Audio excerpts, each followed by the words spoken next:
시청자 여러분 안녕하십니까? 헬로티비 뉴스입니다. 먼저 오늘의 주요 뉴스부터 보고 오시죠.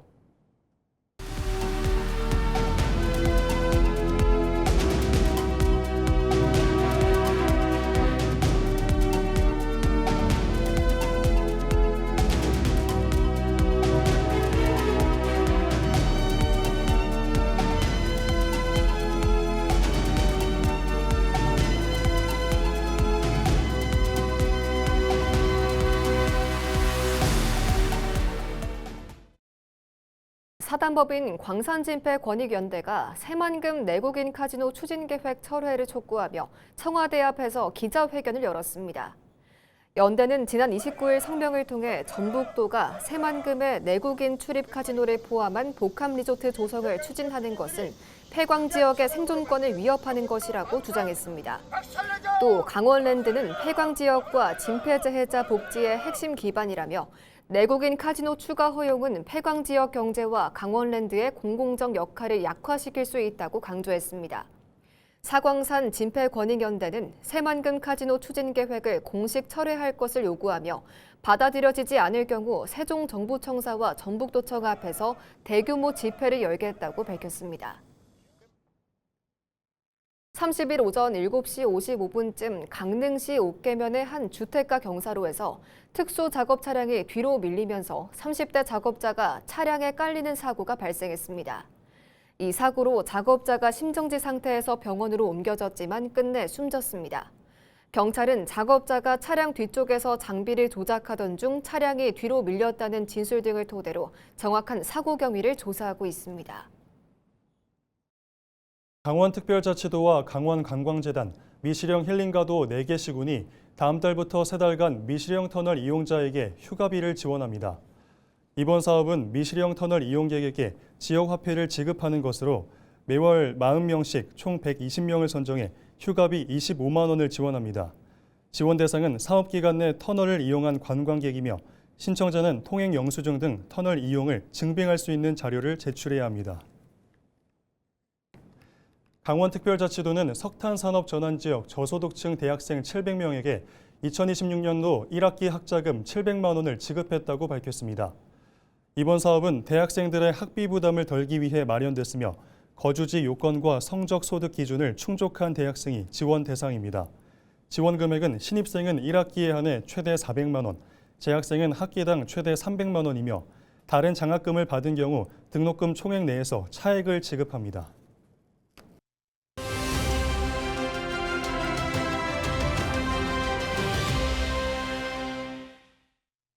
강원도 내 시군의회 의장을 만나 의회 방향을 들어보는 시간 이어갑니다. 이번 순서는 철원군 의회인데요.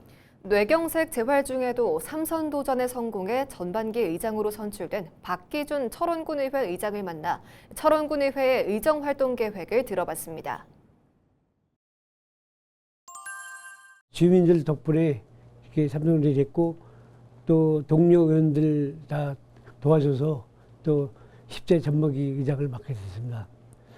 또 우리 집행부 철원군청도 우리 군수님이 새로 이제 되셨으니까 먼저 군수님은 3선하고 이제 끝나서 김동일 새로운 군수가 됐으니까 또 집행부와의 관계도 또 의회에서 그 의회 역할이 있잖아요. 그래서 저도 그 책임감이 좀 막중합니다. 앞으로 현 의원들, 동료들 의원들하고 잘 협의해서 이끌어 나가겠습니다. 우선 이제 철원군 의회가 좀 강한 의회가 되자.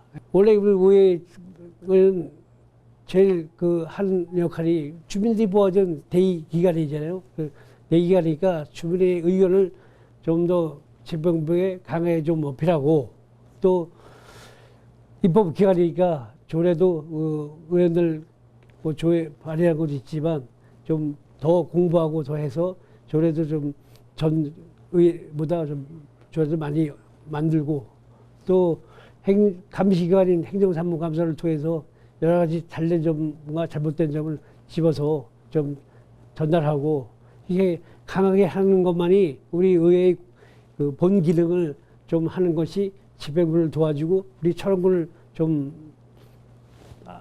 잘 나가게 할 수 있는 거라고 생각합니다. 개인들만의 뭐 다 고유한 뭐 그 색깔이 있듯이 그런 최대로 이렇게 살려주면서 또 우리 의회 그 교육을 통해서 이제 비교 교탁이든 현장 역량 강화 연수를 통해서라도 좀 의원의 그 개인적인 역량을 좀 한 단계 좀 높여서 이렇게 하면 특히 조선 의원들은 나이가 젊어서 혈기는 왕성하지만 하고 싶은 일들은 많지만 우리가 좀 의회 교육을 통해서 차근차근히 다 배워서 이게 하는 것이 앞으로 의정 활동에 큰 도움이 되고 또 더 강화시켜서 집행부를 견제하고 또 협치할 건 협치하고 이렇게 나가겠습니다. 예, 철원군의 지금 최대 현안은 먼저 연정군수부터 또 제가 구대 의장일 때부터 최대 수건 사업인 포천 철원 고속도로 연장입니다. 그 처음 시작할 때 우리 철원군만의 힘 가지고도 안 돼서 우리 인근 포천 시장님과 같이 했습니다. 그래서 그때 뭐 당시 서명도 받고 한 30만 명인가 뭐 많이 받았습니다. 받아가지고 도지사한테도 전달하고 또 국토부나 다 국회에도 다 전달했듯이 이 사업에 이 철원 포천 고속도로 연장이 철원군의 최대 수건 사업입니다. 그래서 이건 뭐 현 군수님하고 세도 대통령 군수님하고 또 다시 발로 뛰겠습니다. 뭐 그런 민원은 뭐 이제 언젠가는 다 해결할 테니까 그건 걱정하지 마시고. 근데 문제는 우리 최대 현안 사업인 포천 철원 고속도로를 연결하고 그다음에 연천 우리 철원까지 전철도 연장되고 그런 토대를 만드는데 재평부하고 우리 의회하고 그것만큼은 우리 아주 잘 협치를 잘해서 철원군에 이 다음에 그 당시에 군수나 뭐 그저기 그래도 욕 안 먹을 정도로 할 만큼 했다. 그리고 그거는 확실히 해놓고 마무리 짓겠습니다. 최근 원주시 산하 출자 출연 기관장의 경력을 둘러싼 논란이 불거지면서 인사검증 시스템의 허점이 도마 위에 올랐습니다. 민선국이 출범과 함께 주요 기관장 교체가 잇따를 예정인 가운데 지방자치단체와 의회의 인사검증 절차를 보다 촘촘하게 손봐야 한다는 지적이 나오고 있습니다. 박건상 기자가 취재했습니다. 최근 원주 의료기기 산업진흥원장의 경력 논란을 계기로 원주시의 인사검증 시스템을 보완해야 한다는 목소리가 커지고 있습니다. 현재 원주시 출자 출연 기관장 선발 방식은 기관마다 제각각입니다. 원주시 시설관리공단은 시 인사담당 부서에서 나머지 기관들은 관련 부서가 선발을 주도하면서 기관별로 기준과 관리체계가 서로 다릅니다. 이런 가운데 민선 9기 출범과 함께 출자 출연 기관 4곳 가운데 최소 2곳 이상의 기관장이 교체될 것으로 전망됩니다. 원주시 시설관리공단 이사장 공모에는 현재 6명이 지원했으며 다음 달 중 최종 선임이 이뤄질 것으로 예상되고 있습니다. 원주 미래산업진흥원도 제2대 원장 선임 절차를 앞두고 있습니다. 하지만 최근 원주 의료기기 산업진흥원장의 경력 논란이 불거지면서 인사검증 체계를 보다 강화해야 한다는 지적이 나오고 있습니다. 기초지자체 산하기관장의 경우에 선거 이후에 낙하산 인사라는 비판이 많지 않습니까? 네네.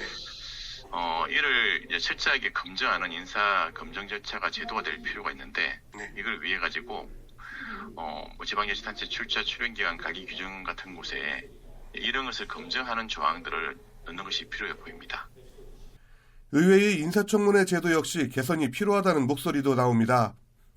원주 의료기기 산업진흥원장의 경우 원주시에 제출한 경력과 인사청문회 당시 제출된 경력 내용이 달라 논란이 됐습니다. 시의회는 제출된 자료를 토대로 검증할 수밖에 없어 사실상 경력을 다르게 이해할 수밖에 없는 구조였다는 지적입니다. 기초자치단체 차원의 인사검증 시스템의 보완도 필요하지만 기초의회의 인사청문회가 통과 의뢰가 되지 않도록 보다 엄격한 기준과 가이드라인이 필요하다는 지적입니다. 부실한 인사검증은 기관 운영의 신뢰를 떨어뜨릴 뿐 아니라 조직 내부 갈등으로 이어질 가능성도 있습니다. 지난 민선 8기 체육회와 문화재단, 원주시 시설관리공단까지 인사 관련 문제들이 지적되면서 당시 인사검증 과정의 구조적인 문제에 대한 지적도 있습니다. 투명한 인사검증 시스템이 필요한 시점으로 해당 조례 제정이랑 인사검증 시스템 강화, 그리고 인사청문회 절차 보완 같은 것들을 의회 차원에서 고민하고 민선 9기에서는 다시 이런 일이 발생하지 않도록 노력하겠습니다. 민선 9기 출범과 함께 주요 출자 출연 기관의 새 기관장 선임이 잇따를 예정인 만큼 인사검증 시스템을 어떻게 보완할지가 또 다른 과제로 떠오르고 있습니다. 헬로티비 뉴스 박건상입니다. 민선국이 동해시가 AI와 미래산업을 중심으로 도시의 성장 전략을 새롭게 짰습니다. AI 데이터 센터와 동해항, 철도와 관광을 연계해 지역 경제를 키우고 그 성과를 시민들이 체감하는 일자리와 소득으로 연결하겠다는 구상입니다. 보도에 최성식 기자입니다. 지방자치 이후 처음으로 더불어민주당 출신 시장이 취임한 동해시. 민선국이 동해시가 내세운 시정의 핵심 가치는 시민 행복입니다. 취임 후 첫 기자회견에 나선 이정학 동해시장은 민선국이 시정 운영 방향과 핵심 정책을 직접 설명했습니다. 민선국이 4년을 동해시 경제 대전환의 시간으로 만들겠습니다. 지금 동해시에는 위기와 기회가 동시에 오고 있습니다. 민선국이 동해시의 핵심 전략은 미래산업 육성과 해양경제 활성화, 그리고 선순환 경제구조 구축입니다. 먼저 미래산업 분야는 대한민국 대도약 3대 메가 프로젝트에 포함된 동해 AI 데이터 센터 조성이 중심입니다. 아시아 최대, 세계 5위 규모인 2.4기가와트급 AI 데이터 센터를 구축하고 관련 기업 유치와 인재 육성을 통해 AI 산업 생태계를 만들겠다는 구상입니다. 데이터 센터 건물만 들어온 것만으로 성공이라고 말할 수 없습니다. AI 데이터 센터를 동해시에 있는 시설이 아니라 동해시 경제를 바꾸는 사업으로 만들겠습니다. 강원도 내 유일의 국가무역항인 동해항을 중심으로 한 해양경제도 경제 대전환의 핵심 과제입니다. 북극항로 시대 전진기지로 육성해 항만 경쟁력을 높이고 물류와 산업 기능도 함께 강화하겠다는 전략입니다. 여기에 AI와 미래산업, 항만과 철도, 관광을 하나로 연결해 도시 전체의 성장 동력을 만들겠다는 것이 민선 9기의 구상입니다. 이를 통해 기업 유치와 지역경제 활성화, 양질의 일자리 창출로 이어지는 선순환 경제 구조를 구축한다는 계획입니다. 지금까지 만들어온 산업과 도시 토대 위에 새로운 성장 영역을 더하지 못한다면 정체될 수밖에 없습니다. 반대로 지금 찾아온 기회를 제대로 준비한다면 동해시는 완전히 다른 미래를 만들 수 있습니다. 동해시는 동해항과 철도, 관광을 연계한 성장 전략을 통해 예산 1조 원 시대도 함께 열겠다고 밝혔습니다. 민선국이 동해시가 AI와 미래 산업을 기반으로 경제 대전환을 이뤄낼지 주목됩니다. 동해시청에서 헬로티비 뉴스 최성식입니다. 동해안 오징어는 이제 옛말이 되고 있습니다. 몇 년 전부터 충남 태안이 울릉도 등 동해안 지역을 제치고 오징어 주산지로 떠오르고 있습니다. 오징어가 많이 잡히면서 태안이 전국 오징어 최대 위판장으로 전국 거래량의 절반 이상을 차지하고 있는데요. 지역에선 지역 경제에 활기를 불어넣어줄 새로운 소득원으로 기대하고 있습니다. 정호석 기자의 보도입니다. 이른 아침 조업을 마친 선박이 항구로 들어옵니다. 잠시 후 항구는 선박들로 가득 찹니다. 항구에 정박한 선박에선 선원들이 오징어가 담긴 상자를 쉴 새 없이 나릅니다. 태안 지역에서 오징어가 많이 잡히자 전국 각지에서 매일 100척 이상의 어선이 태안을 찾고 있습니다. 배들이 작년만 해도 100척 정도가 왔어요. 전국 배들이.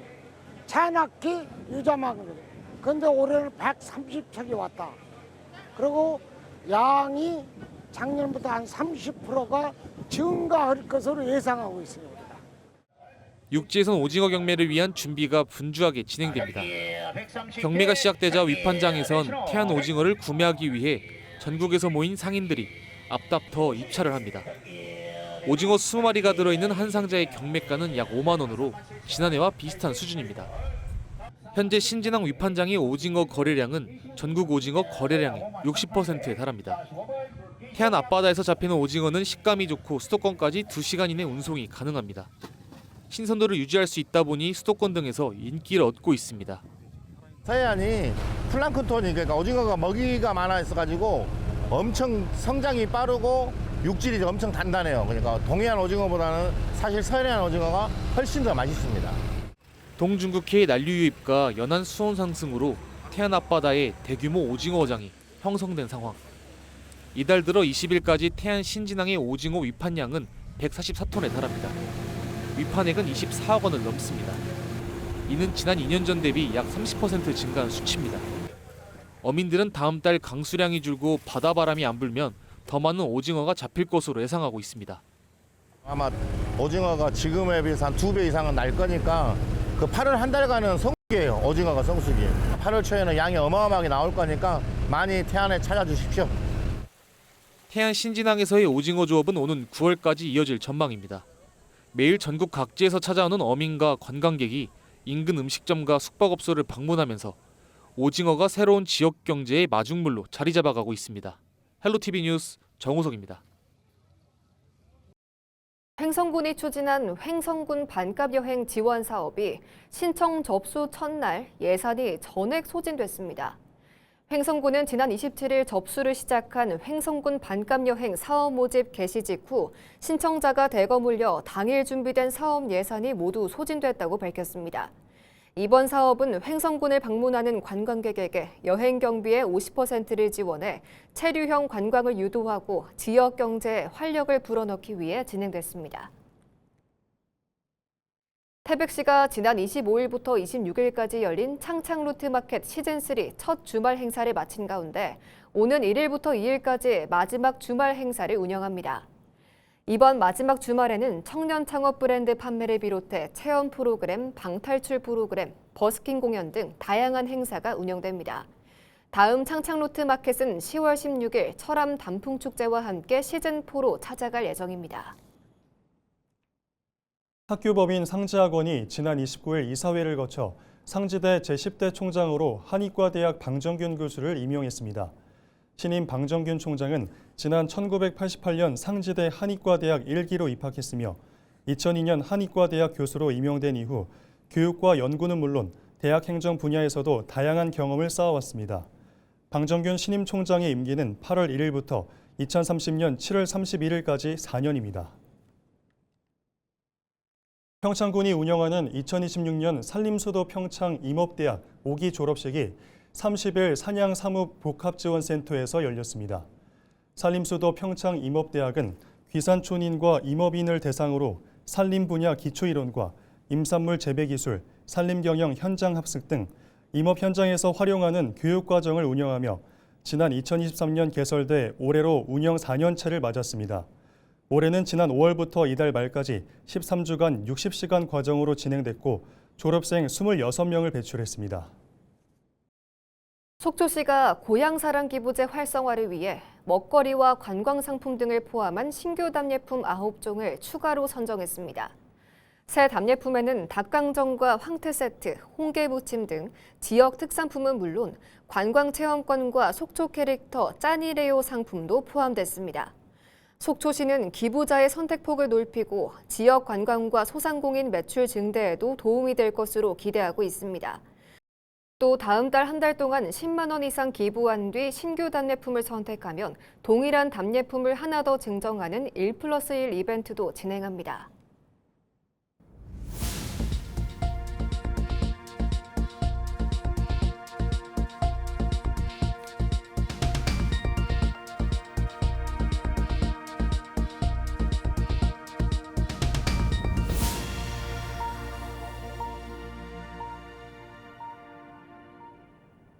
이상으로 뉴스를 마칩니다. 시청해주신 여러분 고맙습니다.